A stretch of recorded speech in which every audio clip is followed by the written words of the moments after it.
नमस्कार दोस्तों, आज अपन बात करेंगे मुर्गियों से संबंधित महत्वपूर्ण प्रश्नों के बारे में। सबसे पहला प्रश्न है, अंडोत्सर्ग हेतु कुक्कुट पालन में मादा व नर का अनुपात कितना होता है।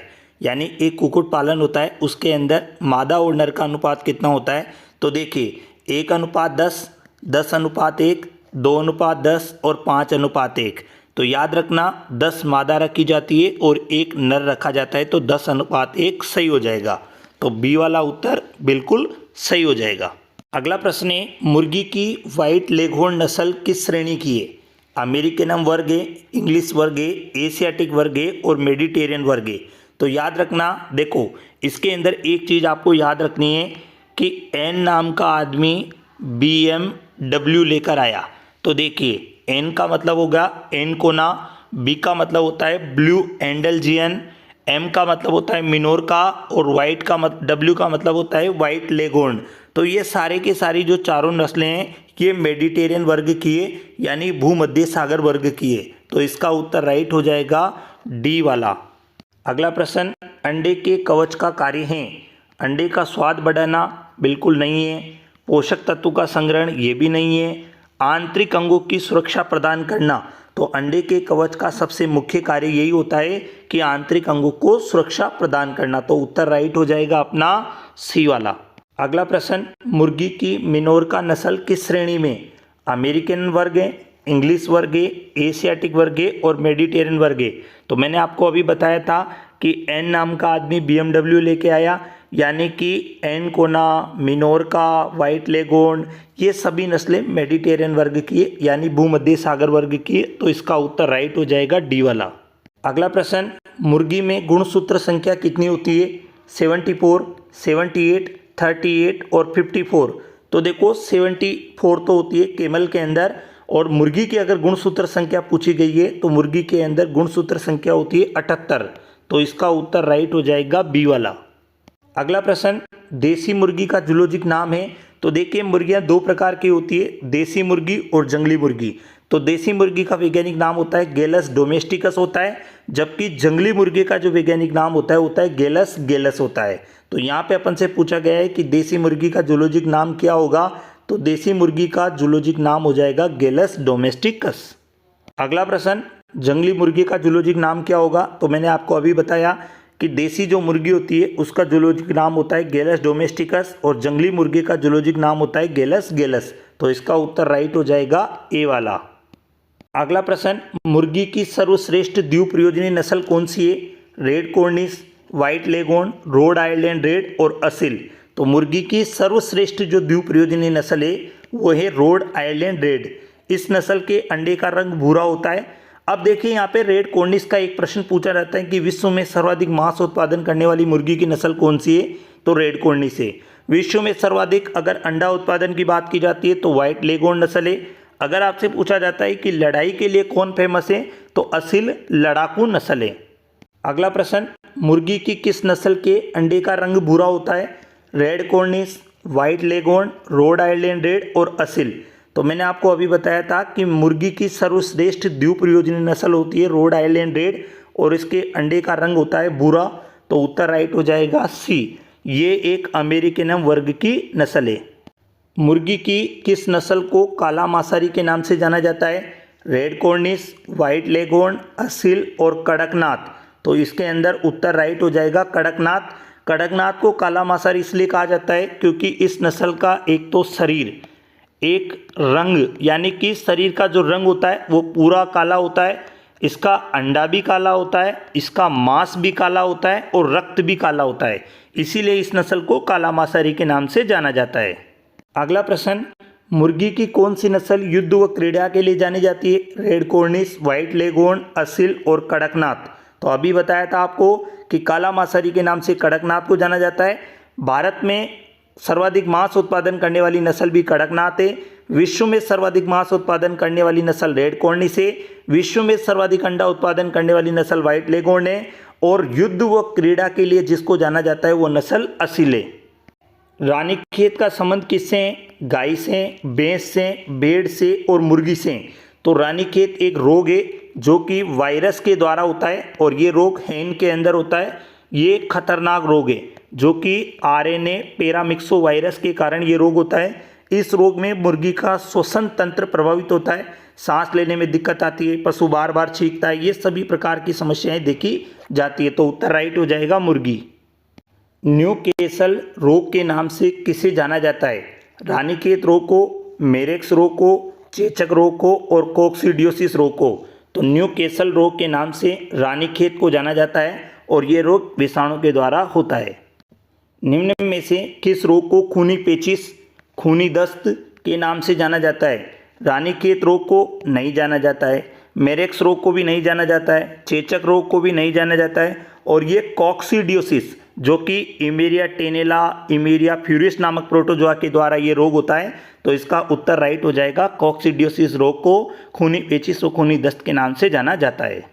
निम्न में से कौन सा रोग मुर्गी में जीवन में एक बार होता है? रानीखेत रोग, मेरेक्स रोग, चेचक रोग और कोक्सीडियोसिस रोग। तो निम्न में से चेचक रोग है वो मुर्गी में जीवन में एक बार होता है, यानी इसका उत्तर राइट हो जाएगा सी वाला। बद्याकृत किया हुआ पक्षी कहलाता है कुक रोस्टर, केपन, केपोनाइजेशन और हेन व पुल्लेट।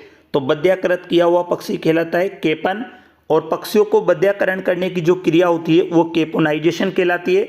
मादा मुर्गी को हेन व पुल्लेट कहा जाता है। नर मुर्गा जो प्रजनन का काम करता है वो कुक व रोस्टर कहलाता है। तो यहाँ पे अपन से पूछा गया था कि बद्याकृत हुआ पक्षी क्या कहलाएगा? तो केपन, यानी कि इसका उत्तर राइट हो जाएगा बी वाला।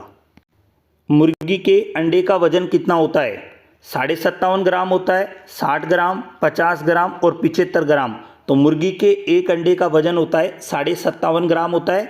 अगर अंडा ए ग्रेड का है तो ए ग्रेड के अंडे का वजन होता है 60 ग्राम। तो ये दोनों चीज़ें आपको याद रखनी है। अगर आपसे सामान्य पूछा जाता है तो 57.5 ग्राम बताना है, ए ग्रेड का पूछा जाए तो 60 ग्राम उत्तर आ जाएगा। भारतीय मुर्गियों में सर्वाधिक मांस उत्पादन करने वाली मुर्गी की नस्ल कौन सी है? White lagoon, red Cornish, Kadaknath और असील। तो देखिए, विश्व में सर्वाधिक मांस उत्पादन करने वाली नस्ल है रेड कॉर्निश है, जबकि भारत में सर्वाधिक मांस उत्पादन करने वाली नस्ल है कड़कनाथ, जिसे काला मांसाहारी के नाम से भी जाना जाता है। मुर्गी में ए ग्रेड के अंडे का वजन कितना होता है? 57.5 ग्राम, 60 ग्राम, 50 ग्राम और 75 ग्राम। तो अभी बताया था, इसका उत्तर हो जाएगा 60 ग्राम। प्रतापधन किसकी नस्ल है? गाय की, मुर्गी की, सुअर की और बकरी की। तो प्रतापधन मुर्गी की नस्ल है जो कि MPUAT उदयपुर के द्वारा निकाली गई, यानी कि महाराणा प्रताप एग्रीकल्चर प्रौद्योगिकी कृषि विश्वविद्यालय उसके द्वारा ये निकाली गई थी और ये मुर्गी की सर्वोत्तम नस्ल मानी जाती है। राजस्थान में सर्वाधिक देसी मुर्गियां किस जिले में पाई जाती है? अजमेर, बांसवाड़ा, जयपुर और अलवर। तो राजस्थान में सबसे ज़्यादा देसी मुर्गियां पाई जाती है बांसवाड़ा में। और अगर अपन से पूछा जाता है कि राजस्थान में सर्वाधिक मुर्गी पालन कहाँ होता है, तो अजमेर जिले में होता है और अंडों का उत्पादन भी अजमेर जिले में होता है, इसीलिए राजस्थान के अजमेर जिले को अंडों की टोकरी कहा जाता है।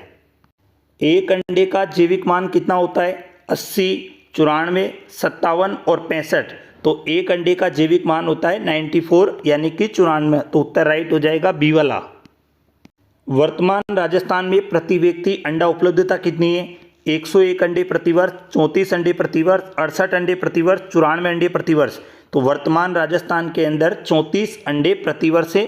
तो इसका उत्तर राइट हो जाएगा बी। ये आंकड़े मैं आपको बता रहा हूँ 2022 व 23 के अनुसार, जबकि भारत के अंदर वर्तमान यानी 2022 और 23 में 101 अंडे प्रतिवर्ष उपलब्धता है। एक अंडा खाने से कितनी ऊर्जा प्राप्त होती है? 80 कैलोरी, 94 कैलोरी, 50 कैलोरी, 110 कैलोरी।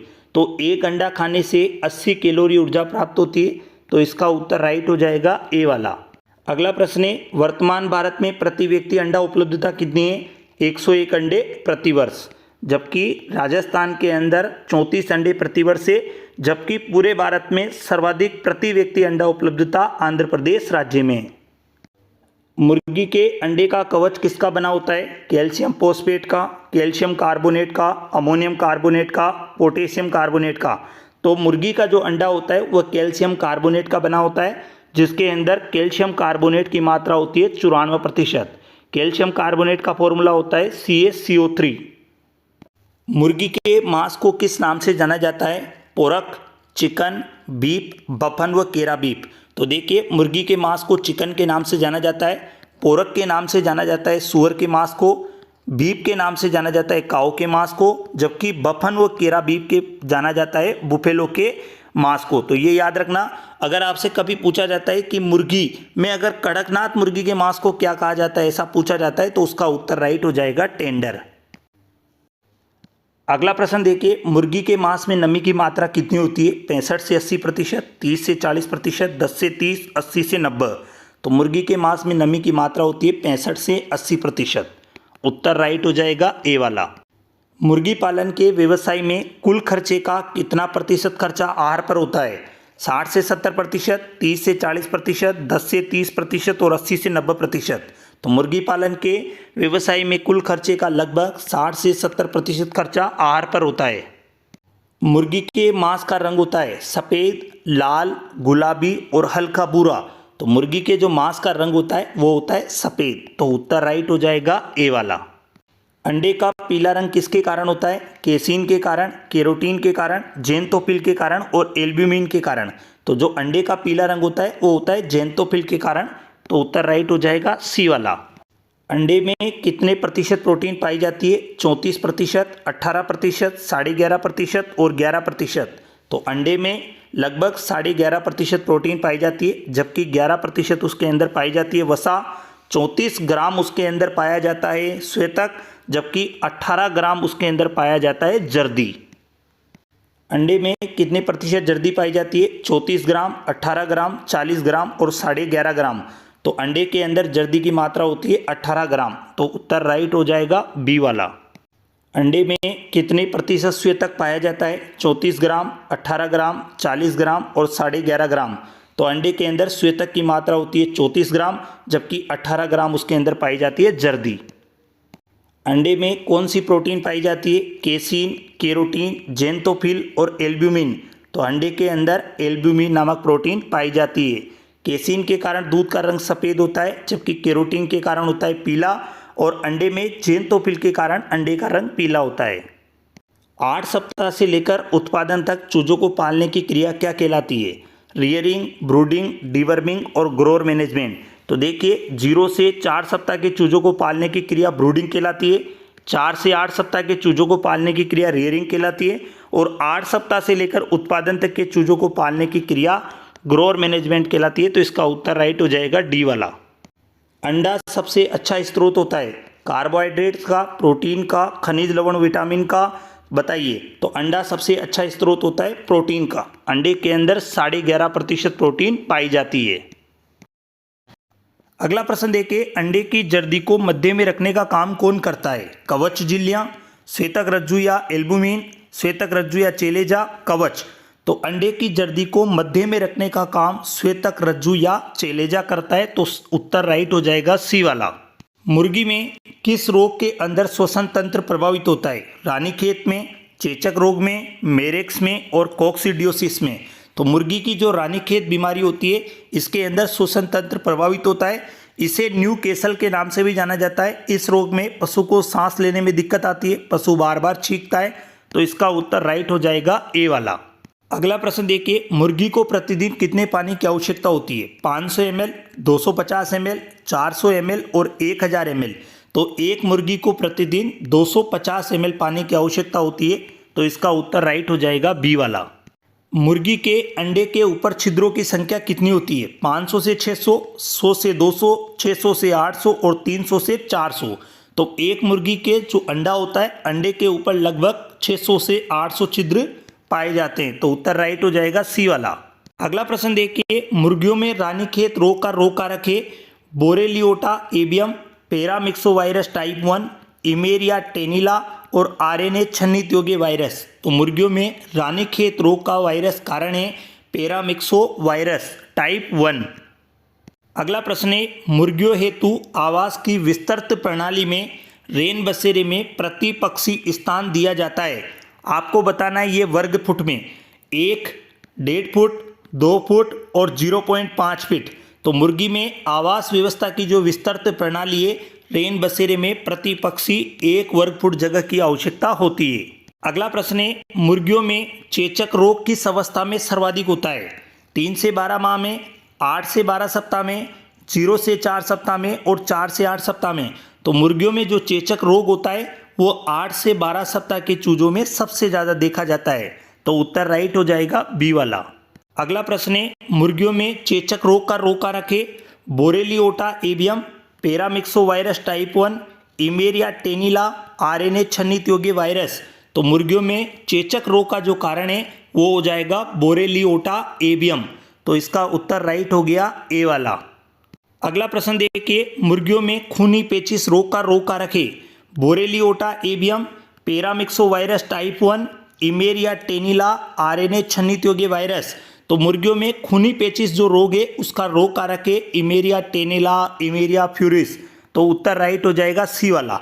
देखो इसके अंदर 4 प्रकार की जो चीजें दे रखी है, बोरेलियोटा एवियम चेचक रोग का रोग कारक है, पैरामिक्सोवायरस टाइप 1 रानीखेत रोग का रोग कारक है, इमेरिया टेनिला खूनी पेचिश कॉक्सिडियोसिस बीमारी का रोग कारक है और आरएनए छन्नित योग्य वायरस ये रिंडरपेस्ट बीमारी का रोग कारक है। अगला प्रश्न, मुर्गियों में खूनी पेचिश यानी कि देखो इसे कॉक्सिडियोसिस के नाम से भी जाना जाता है, ये एक प्रोटोजोआ जनित बीमारी है। इसका रोग कारक इमेरिया टेनिला, इमेरिया फ्यूरिस है। तो ये किस अवस्था में सर्वाधिक होता है? 3 से 12 माह में, 8 से 12 सप्ताह में, 0 से 4 सप्ताह में और 4 से 8 सप्ताह में। तो मुर्गियों में जो खूनी पेचिश होता है वो 3 से 12 माह के चूजों में सर्वाधिक होता है। तो उत्तर राइट हो जाएगा ए वाला। मुर्गी में रानीखेत रोग का 8 सप्ताह पर कौन सा टीका लगाया जाता है? F1 स्ट्रेन का, R2B स्ट्रेन का, पैरामिक्सो टाइप 1 का, इनमें से कोई नहीं। तो मुर्गी में 8 सप्ताह पर जो टीका लगाया जाता है वो लगाया जाता है R2B स्ट्रेन का लगाया जाता है। जबकि अगर अपन बात करते हैं कि चूजों के जन्म के बाद प्रथम दिन पर किसका लगाया जाता है तो वो F1 स्ट्रेन का लगाया जाता है। मुर्गी में पिजियन पॉक्स का टीका किस रोग के उपचार में लगाया जाता है? चेचक रोग, रानीखेत रोग, मेरेक्स रोग और गुमरो रोग। तो पिजियन पॉक्स का जो टीका होता है वो चेचक रोग के उपचार में लगाया जाता है। मुर्गी में चेचक एकमात्र ऐसा रोग है जो जीवन में एक बार होता है और लगभग 8 से 12 सप्ताह के चूजों में ये सबसे ज़्यादा होता है।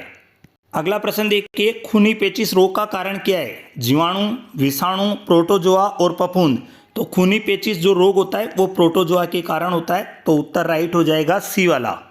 अगला प्रश्न, मुर्गी में मेरेक्स रोग का टीका किस उम्र पर लगाया जाता है? 1 सप्ताह, 2 सप्ताह, 3 सप्ताह और 4 सप्ताह। तो मुर्गियों में मेरेक्स रोग का जो टीका होता है ये लगाया जाता है 1 सप्ताह पर। तो इसका उत्तर राइट हो जाएगा ए वाला। मुर्गी को प्रतिदिन कितना दाना दिया जाता है? 60 से 80 ग्राम, 80 से 100 ग्राम, 100 से 120 ग्राम और 120 से 140 ग्राम। तो मुर्गी को प्रतिदिन 100 से 120 ग्राम दाना दिया जाता है। तो उत्तर राइट हो जाएगा सी वाला। मुर्गी में रानीखेत का प्रथम दिन पर कौन सा टीका लगाया जाता है? F1 स्ट्रेन का, R2B स्ट्रेन का, पैरामिक्सो टाइप 1 का, इनमें से कोई नहीं।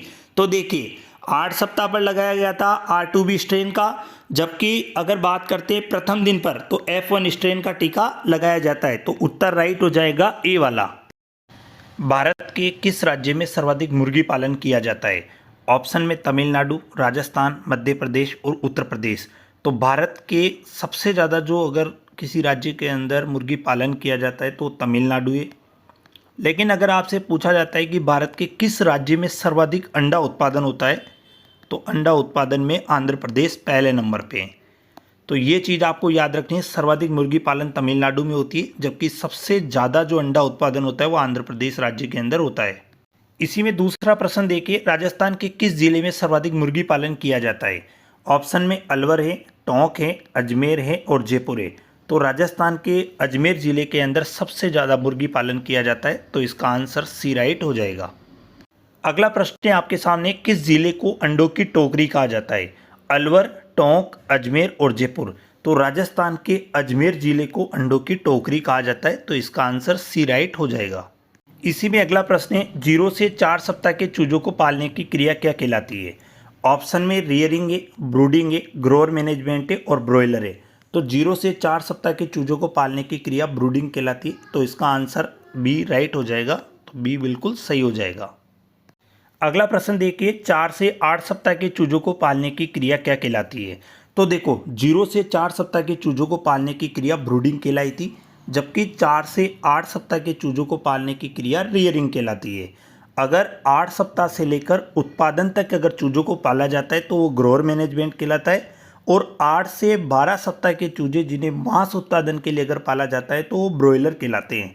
तो इस प्रश्न का उत्तर हो जाएगा बी वाला, बिल्कुल सही हो जाएगा। अगला प्रश्न है अपना, वह मुर्गियां जो मांस उत्पादन के लिए पाली जाती है क्या कहलाती है? ब्रॉयलर, लेयर, ग्रोअर मैनेजमेंट और कुक रोस्टर। तो मांस उत्पादन के लिए पाली जाने वाली मुर्गियों को ब्रॉयलर के नाम से जाना जाता है, तो ए वाला आंसर बिल्कुल राइट हो जाएगा। अगला प्रश्न है, वह मुर्गियां जिन्हें अंडा उत्पादन के लिए पाला जाता है। तो देखिए, मांस उत्पादन के लिए पाला गया था तो ब्रॉयलर कहला है। अगला है अंडा उत्पादन, तो अंडा उत्पादन के लिए जिन मुर्गियों को पाला जाता है उनको लेयर कहा जाता है, तो इसका उत्तर राइट हो जाएगा बिल्कुल बी। अगला प्रश्न देखिए, ब्रॉयलर का समय होता है, यानी कि जो ब्रॉयलर की जो उम्र होती है वो कितनी होती है? ब्रॉयलर उन्हें कहा जाता है जिन मुर्गियों को आप मांस उत्पादन के लिए पाल रहे थे। 4 से 8 सप्ताह ऑप्शन में, 8 से 12 है, 12 से 18 है और 18 से 24 है। तो राइट हो जाएगा 8 से 12 सप्ताह के चूजों को जो पालते हो और मांस उत्पादन के लिए पाला जाता है तो उनको ब्रॉयलर कहा जाता है। अगला प्रश्न है, ब्रॉयलर का वजन कितना होना चाहिए? जो ब्रॉयलर है उनका वजन कितना होना चाहिए? 500 ग्राम से 1 किलो होना चाहिए, 1 से 1.5 किलो होना चाहिए, 2 से 2.5 किलो होना चाहिए और 3 से 4 किलो होना चाहिए। तो देखिए, जो मुर्गियों को आप मांस उत्पादन के लिए पाल रहे हो यानी ब्रॉयलर के लिए पाल रहे हो तो उनका वजन 1 से 1.5 किलो होना चाहिए, यानी बी वाला बिल्कुल आंसर राइट हो जाएगा। इसी में अगला प्रश्न है आपके सामने, मुर्गी प्रथम बार अंडा देना प्रारंभ कब करती है? तो देखिए, सबसे पहले वे मुर्गियां जो अंडा उत्पादन के लिए पाली जाती है उन्हें आप लेयर कहते हैं, और मुर्गी प्रथम बार अंडा देती है 5 से 6 माह, 5 से 6 सप्ताह, 1 से 2 माह, 2 से 3 माह। तो मुर्गी जब 5 से 6 माह की हो जाती है तब अंडा देना प्रारंभ कर देती है, तो ए वाला आंसर बिल्कुल राइट हो जाएगा। अगला प्रश्न फिर देखिए, ब्रॉयलर उत्पादन हेतु मुर्गी की सर्वोत्तम नस्ल कौन सी है? रोड आइलैंड रेड, प्लाईमाउथ रोक, रेड कॉर्निश, व्हाइट लेगहॉर्न। तो ब्रॉयलर जो उत्पादन है उसके लिए सबसे सर्वोत्तम जो नस्ल मानी जाती है वो मानी जाती है प्लाईमाउथ रोक।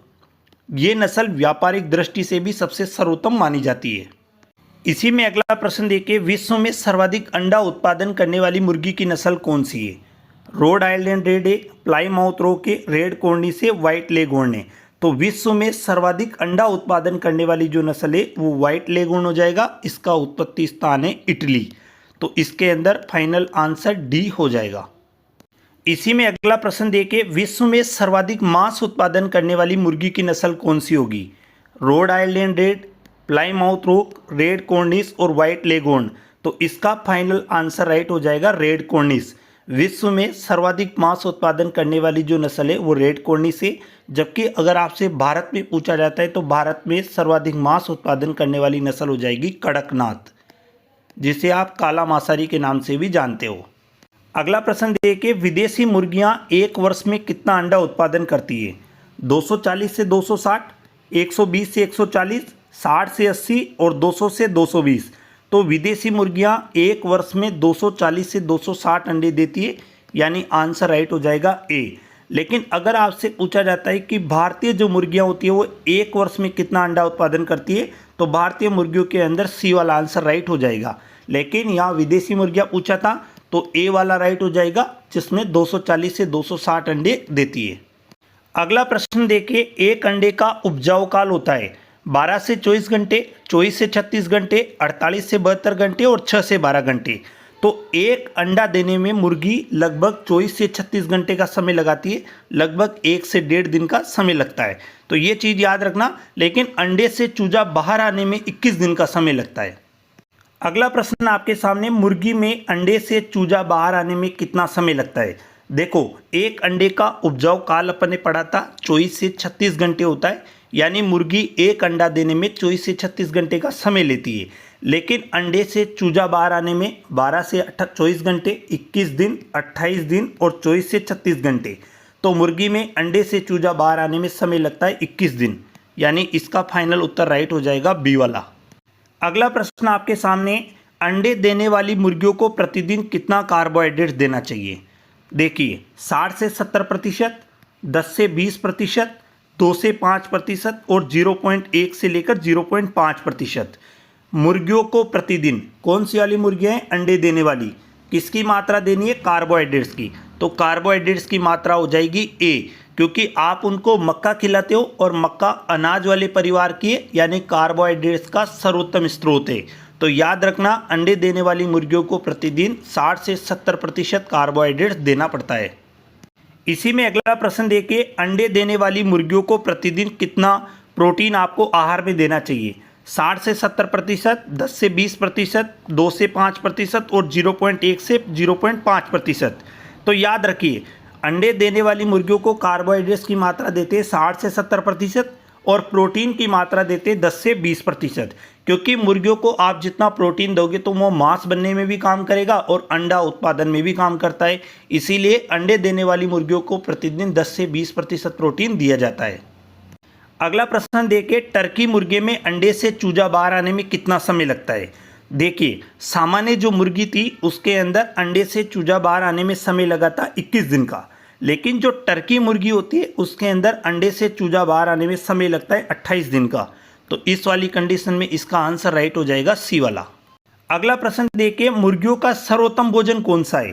धान, गेहूं, मक्का, जौ, जई। तो देखिए, मक्का की सबसे ज़्यादा आवश्यकता होती है और पीली मक्का सबसे ज़्यादा खिलाई जाती है, तो ये चीज़ याद रखना। अगला प्रश्न देखिए, मुर्गियों को सर्वाधिक किस विटामिन की आवश्यकता होती है? विटामिन डी की, विटामिन ए की, विटामिन ई की और विटामिन के की। तो मुर्गियों को सबसे ज़्यादा आवश्यकता होती है विटामिन ए की।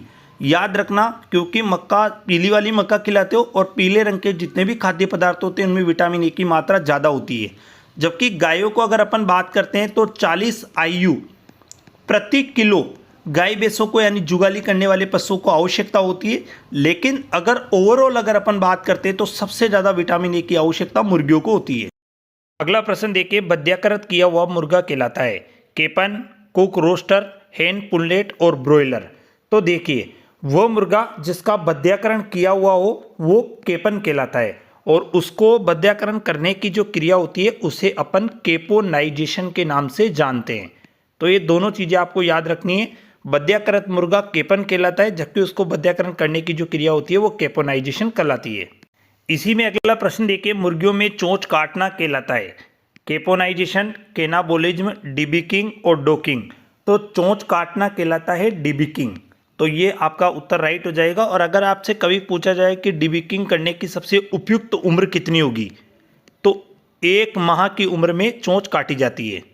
इसी में अगला प्रश्न देखिए आप, वह मुर्गा क्या कहलाता है जो प्रजनन के लिए काम आता है? केपन, कुक रोस्टर, हेन, पुल्लेट और ब्रॉयलर। तो वह मुर्गियां जो मांस उत्पादन के लिए पाली गई थी तो वो कहला रही थी वहाँ पे ब्रॉयलर। वो मुर्गियां जो मादा, जैसे नर मुर्गा होता है वैसे मादा मुर्गियां होती है तो उन्हें हेन और पुल्लेट कहते हैं। और वो मुर्गा जिन्हें प्रजनन के लिए रखा जाता है उन्हें कुक रोस्टर कहते हैं। और वो मुर्गे जिन्हें बध्याकरण कर दिया जाता है उन्हें केपन कहा जाता है।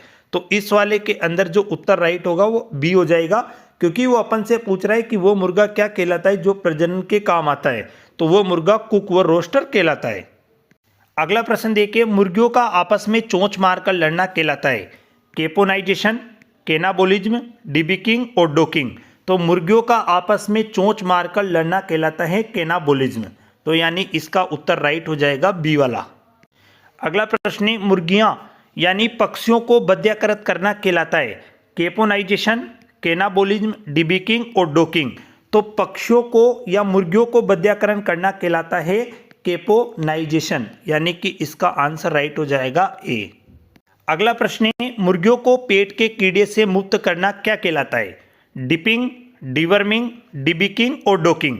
तो देखिए यहाँ पे डिवर्मिंग कहलाता है, यानी बी वाला आंसर राइट हो जाएगा। अगर आपसे डिपिंग पूछा जाता है तो ये भेड़ों में किया जाता है। भेड़ के बच्चे को दवा से भरे हुए पात्र में डुबो डुबो कर निकालना डिपिंग कहलाता है। इसके अंदर बाह्य परजीवियों को मारने के लिए ये क्रिया की जाती है। एक होता है डिबिकिंग, मुर्गियों में चोंच काटने की जो क्रिया होती है उसे डिबिकिंग कहा जाता है। एक होता है डोकिंग, जो मुख्यतः भेड़ों के अंदर की जाती है। डोकिंग का अर्थ होता है पूंछ काटना, या आप 1 से 2 सप्ताह के अंदर काट देते हो।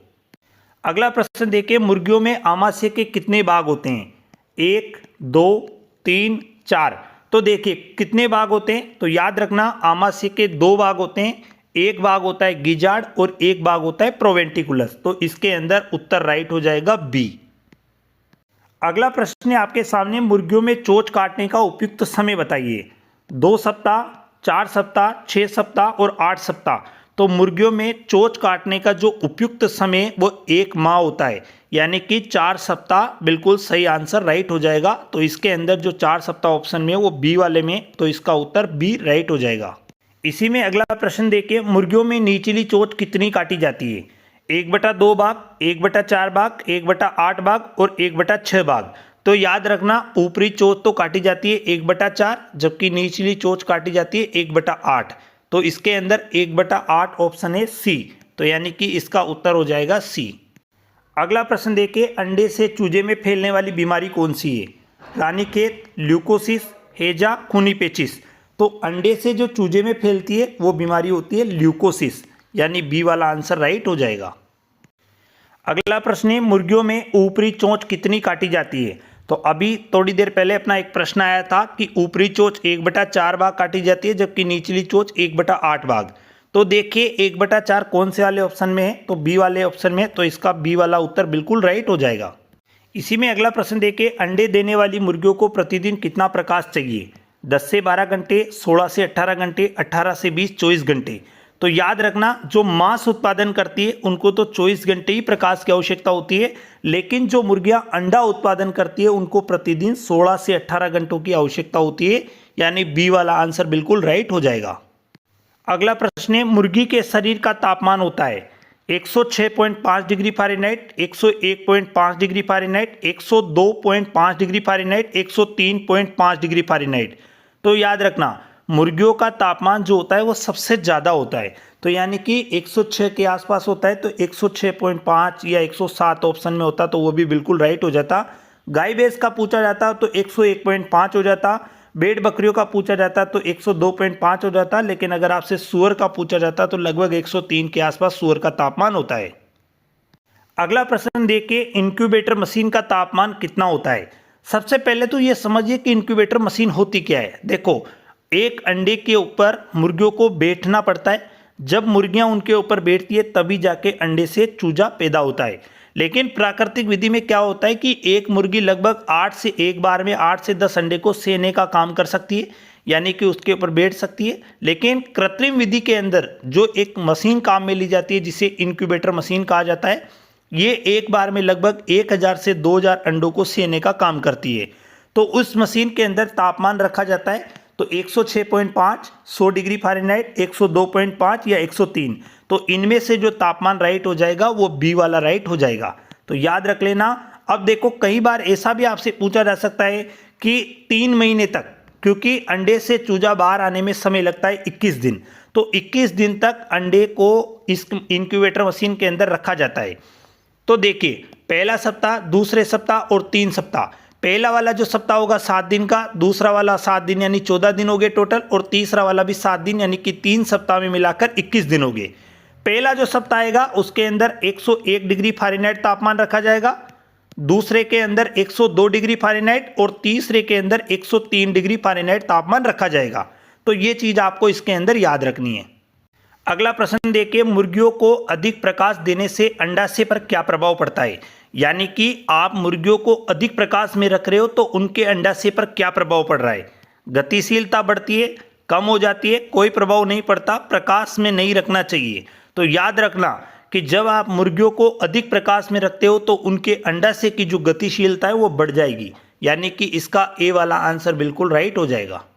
अगला प्रश्न है, निम्न में से कौन सा कथन गलत है? अंडे से चूजा बाहर आना हैचरी कहलाता है, तो बिल्कुल सही है। मुर्गी की प्रसव क्रिया को लेइंग हैचिंग कहा जाता है, ये भी सही है। मुर्गी का गर्भकाल 24 से 36 घंटे होता है, ये गलत है, क्योंकि मुर्गी का गर्भकाल तो 21 दिन होता है। अगर आपके पास टर्की मुर्गी है तो उसका 28 दिन होगा। जो 24 से 36 घंटे हैं ये एक अंडे का उपजाऊ काल होता है, यानी कि एक अंडा मुर्गी देने में समय लगाती है 24 से 36 घंटे, लेकिन अंडे से चूजे बनने में जो समय लगता है वो लगभग 21 दिन का लगता है सामान्य में, और नॉर्मली जो टर्की मुर्गी होती है उसके अंदर 28। तो ये वाला इसके अंदर बिल्कुल राइट हो जाएगा। जिस स्थान पर अंडे से चूजा बाहर आता है उसे हेचरी कहते हैं, तो ये भी सही है। इसके अंदर सी वाला आंसर गलत था, तो उत्तर अपना सी हो गया। अगला प्रश्न देखिए, मुर्गी में अंडे सेने का सर्वोत्तम समय कौन सा है? अप्रैल मई, फरवरी मार्च, नवंबर दिसंबर और जून जुलाई। तो देखिए अंडे सेने का जो सबसे सर्वोत्तम समय होता है वो होता है फरवरी मार्च। याद रख लेना, वो अभी अपन बात कर रहे थे इंक्यूबेटर मशीन की, तो उसके अंदर जो अंडे सेने का सबसे उपयुक्त समय होता है वो फरवरी से मार्च माना जाता है। अगला प्रश्न है, कृत्रिम विधि से एक बार में कितने अंडे को सेने का काम किया जाता है। अब ये आपसे पूछ रहा है कृत्रिम विधि यानी आर्टिफिशियल जो मशीन विधि थी उसके अंदर इंक्यूबेटर यंत्र जो काम में लिया गया था, मतलब मशीन थी जो काम में ली गई थी, तो उसके अंदर तापमान अभी अपन ने पढ़ाई था कि 100 डिग्री फ़ारेनहाइट रखते हैं, पहले सप्ताह में 101, दूसरे में 102, तीसरे में 103 रखते हैं। लेकिन वो आपसे यहाँ पूछ रहा है कि एक बार में इंक्यूबेटर मशीन से कितने अंडे को सेने का काम किया जा सकता है। 8 से 10, 1000 से 2000, 500 से 1000, 800 से 100। तो इसके अंदर अपना बी वाला आंसर राइट हो जाएगा 1000 से 2000। अगला प्रश्न है, एक मुर्गी प्राकृतिक विधि से कितने अंडे को सेने का काम करती है। तो एक मुर्गी प्राकृतिक विधि से 8 से 10 अंडे को सेने का काम कर सकती है, यानी ए वाला आंसर राइट हो जाएगा। इसी में अगला प्रश्न देखिए, मुर्गी के शरीर का सबसे बड़ा भाग कौन सा होता है। Crop, gizzard, cloaca, proventriculus. तो देखिए मुर्गी के आमाशय के दो भाग होते हैं, गिजार्ड और प्रोवेंटिकुलस। तो यहाँ पे मुर्गी के शरीर का जो सबसे बड़ा भाग होता है वो होता है गिजार्ड। जबकि गाय भैंस भेड़ बकरियों के अंदर क्या हो रहा था कि आमाशय के 4 भाग थे, रुमन, रेटिकुलम, ओमेजम, एबोमेजम, और वहाँ पर आमाशय का सबसे बड़ा भाग था रुमन, और यहाँ पे भी सबसे बड़ा भाग है गिजार्ड। अगला प्रश्न है, मुर्गी के शरीर में सबसे बड़ी मांस ग्रंथि कौन सी है। क्लोएका, तिल्ली, अग्नाशय, यकृत। तो इसके अंदर फाइनल आंसर राइट हो जाएगा यकृत, डी वाला। अगला प्रश्न है, मुर्गी के आमाशय का वास्तविक भाग कौन सा है। क्रॉप, गिजार्ड, क्लोएका या प्रोवेंटिकुलस। तो मुर्गी के आमाशय का जो वास्तविक भाग होता है वो प्रोवेंटिकुलस होता है, क्योंकि यही भाग ग्रंथिल होता है, और मुर्गी के अंदर भोजन के पाचन का जो वास्तविक काम करता है वो भी प्रोवेंटिकुलस ही होता है। वैसे जुगाली करने वाले पशुओं में रुमन, रेटिकुलम, ओमेजम जो थे वो मांसपेशीय भाग थे, और ग्रंथिल भाग जो था एबोमेजम था, इसीलिए वहां पे भी जो ग्रंथिल भाग था वही भोजन का वास्तविक पाचन कर रहा था। अगला प्रश्न देखिए, क्रोप किसके समान काम करता है। पेट, गिजार्ड, क्लोएका, छोटी आंत। तो जो क्रोप होता है वो पेट के समान काम करता है, यानी कि इसका आंसर ए हो जाएगा। अगला प्रश्न है, मुर्गियों में पुलोरम रोग का कारण है विषाणु, प्रोटोजोआ, फफूंद और जीवाणु। तो मुर्गियों में जो पुलोरम रोग होता है ये एक जीवाणु के कारण होता है, और जीवाणु का नाम है साल्मोनेला पुलोरम नामक जीवाणु के द्वारा। तो उत्तर हो जाएगा इसका डी वाला। अगला प्रश्न, मुर्गियों में बर्ड फ्लू यानी एवियन फ्लू का कारण है विषाणु, प्रोटोजोआ, फफूंद और जीवाणु। तो मुर्गियों में जो बर्ड फ्लू होता है ये रोग होता है विषाणु के द्वारा, और विषाणु का नाम है H5N1 वायरस के कारण ये रोग होता है। अगला प्रश्न है, मुर्गियों के किस रोग में पैरों व पंखों का पक्षाघात होता है। रानीखेत रोग में, मेरेक्स रोग में, पुलोरम रोग में और खूनी पेचिश रोग में। तो मुर्गियों के पैरों और पंखों का जो पक्षाघात होता है ये मेरेक्स नामक बीमारी में होता है। इसका उत्तर हो जाएगा बी वाला। अगला प्रश्न, मुर्गियों के किस रोग में सफ़ेद दस्त आते हैं तथा चूजे चू चू की आवाज़ करते हैं। रानीखेत में, मेरेक्स में, पुलोरम में और खूनी पेचिश में। तो देखिए अगर अपन बात करते हैं कि दस्त के साथ खून किस में आता है तो खूनी पेचिश में आता है, लेकिन सफ़ेद दस्त आते हैं तथा चूजे चू चू की आवाज़ करते हैं तो ये करते हैं पुलोरम रोग में। तो उत्तर हो जाएगा सी वाला। अगला प्रश्न है, मुर्गियों के किस रोग को BWD यानी बेसिलरी वाइट डायरिया के नाम से जाना जाता है। रानीखेत, मेरेक्स, पुलोरम और खूनी पेचिश। तो ये जाना जाता है पुलोरम को। उत्तर हो जाएगा सी वाला। अगला प्रश्न है, मुर्गी के आमाशय के कितने भाग होते हैं। 3, 4, 2 और 1। तो देखो आमाशय के आधार पर पशुओं को अगर बात करते तो 3 भागों में बांटा गया था, जैसे रुमन थी, अरुमन थी, सुडोरुमन थी। वैसे ही मुर्गी के आमाशय के 2 भाग होते हैं, प्रोवेंटिकुलस और गिजार्ड। प्रोवेंटिकुलस भाग ग्रंथिल भाग होता है, जबकि गिजार्ड वाला भाग होता है वो मांसपेशीय भाग होता है। तो भोजन के पाचन का जो संपूर्ण कार्य करता है वो प्रोवेंटिकुलस करता है, जबकि गिजार्ड वाला जो भाग मांसपेशियां होता है तो एक पीसनी की तरह काम करता है। तो उत्तर राइट हो जाएगा। 2 प्रकार के भाग पाए जाते हैं। अगला प्रश्न देखिए, मुर्गी में कितने जोड़ी पसलियां होती है। 14 से 15, 7 जोड़ी, 13 जोड़ी और 18 जोड़ी। तो देखिए मुर्गी में 7 जोड़ी पसलियां पाई जाती है। अगर पूछा जाता है कि सूअर में कितनी पाई जाती है, तो सूअर में होती है 14 से 15, 13 जोड़ी होती है गाय और भैंस के अंदर होती है, और घोड़ी के अंदर पाई जाती है 18 जोड़ी पसलियाँ। तो ये चारों चीज़ें भी आपको याद रखनी है। अगला प्रश्न देखिए, मुर्गी में कौन सा अंडा से क्रियाशील होता है? दायां बायां दोनों, इनमें से कोई नहीं। तो देखो, अगर अपन बात करते हैं गाय भैंसों में, तो गाय भैंसों में दायां अंडा से क्रियाशील होता है, जबकि मुर्गी के अंदर बायां अंडा से ही क्रियाशील होता है। अगला प्रश्न, मुर्गी में आवश्यक अमीनो अम्ल की संख्या कितनी होती है? तो देखिए, सबसे पहले बात करते हैं अमीनो अम्ल। प्रोटीन की संरचनात्मक क्रियात्मक इकाई अमीनो अम्ल होती है। अमीनो अम्ल दो प्रकार के होते हैं, एक होते हैं आवश्यक अमीनो अम्ल और एक होते हैं अनावश्यक अमीनो अम्ल। आवश्यक अमीनो अम्ल को शरीर में स्टोर नहीं किया जा सकता, जबकि अनावश्यक को स्टोर किया जा सकता है। तो अगर अपन बात करते हैं, तो गाय भैंसों के अंदर आवश्यक अमीनो अम्ल की संख्या होती है 0, सूअर में होती है 8 और मुर्गी के अंदर होती है 11। तो इसका उत्तर राइट हो जाएगा सी वाला। अगला प्रश्न, मुर्गियों को पालने की फ्री रेंज सिस्टम में कितनी मुर्गियां एक साथ पाली जाती है? 750, 250, 10,000 से 25,000, 1,000 से 2,000। तो मुर्गियों को पालने की जो फ्री रेंज जो सिस्टम होता है, उसके अंदर 250 मुर्गियां पाली जा सकती है। तो उत्तर राइट हो जाएगा बी वाला। मुर्गियों को पालने की अर्ध सघन पालन प्रणाली, जिसको सेमी इंटेंसिव सिस्टम में कितनी मुर्गियां एक साथ पाली जा सकती है? 750, 250, 10,000 से 25,000 और 1,000 से 2,000। तो इसके अंदर 750 मुर्गियां पाली जा सकती है। तो उत्तर राइट हो जाएगा ए वाला। अगला प्रश्न देखिए, मुर्गियों को पालने की वैज्ञानिक व व्यावसायिक विधि कौन सी है? फ्री रेंज प्रणाली, अर्ध सघन प्रणाली, सघन प्रणाली, इनमें से कोई नहीं।